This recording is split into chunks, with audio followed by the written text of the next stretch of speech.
ഞാനും നമ്മുടെ camera person Stephen മാത്യുവും തമ്മിൽ ഇപ്പോൾ 7 മീറ്റർ ദൂരം മാത്രമാണുള്ളത്. പക്ഷേ എത്രത്തോളമാണ് നിങ്ങൾക്ക് എന്നെ വ്യക്തമായി കാണാൻ സാധിക്കുന്നത്? ഇതാണ് ഇന്നത്തെ ഡൽഹിയുടെ ആകെയുള്ള അവസ്ഥ. ദൃശ്യപരിധി ഒട്ടും തന്നെ ഇല്ലാതായിരിക്കുന്നു. അത്രത്തോളം ശക്തമാണ് മൂടൽമഞ്ഞ്. ഞാനിപ്പോഴുള്ളത് ഡൽഹി കൊണോട്ട് പ്ലേസിലെ ഔട്ടർ സർക്കിളിലാണ്. ഇവിടെ ദൃശ്യപരിധി 25 മീറ്ററിനും താഴെയാണ്. ഇതല്ല പാലം, അതുപോലെ തന്നെ വിമാനത്താവള പരിസരങ്ങളിലുള്ളത്. അവിടെ 0 ദൃശ്യപരിധി.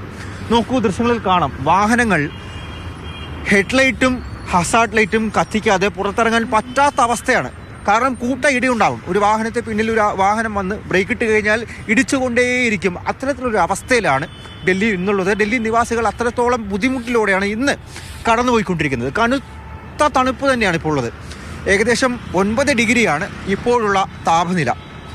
മാത്രമല്ല ഈ സീസണിലെ, ഈ ശീതകാലത്തിലെ ഏറ്റവും ശക്തമായിട്ടുള്ള മൂടൽമഞ്ഞ് കൂടെയാണ്.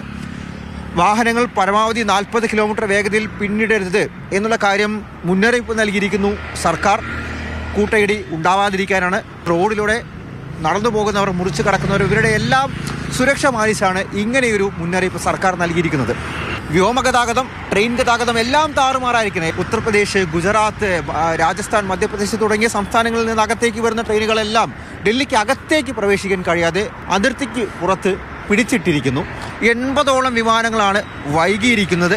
മാത്രമല്ല ഡൽഹിക്ക് അകത്തേക്ക് വരേണ്ട പല വിമാനങ്ങളും അമൃത്സർ, ജയ്പൂർ ഉൾപ്പെടെയുള്ള വിമാനത്താവളങ്ങളിലേക്ക് വഴിതിരിച്ചു വിടുന്ന അവസ്ഥ. 0 നിലവിൽ വിമാനത്താവളത്തിലെ ദൃശ്യപരിധി. അടുത്ത 2-3 ദിവസം കൂടി ഇതേ അവസ്ഥ തന്നെയായിരിക്കും ഡൽഹിയിൽ ഉണ്ടാവുക എന്നുള്ളതാണ് നിലവിൽ പറയപ്പെടുന്നത്. എന്തായാലും കനത്ത മൂടൽമഞ്ഞ് ജനജീവിതത്തെ ആകെ ബാധിച്ചിരിക്കുന്നു.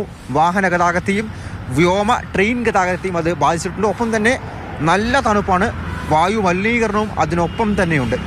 ഡൽഹിയിൽ നിന്നും സ്റ്റീഫൻ മാത്യുവിനൊപ്പം അർജുൻ പീതാംബരൻ, മാതൃഭൂമി ന്യൂസ്.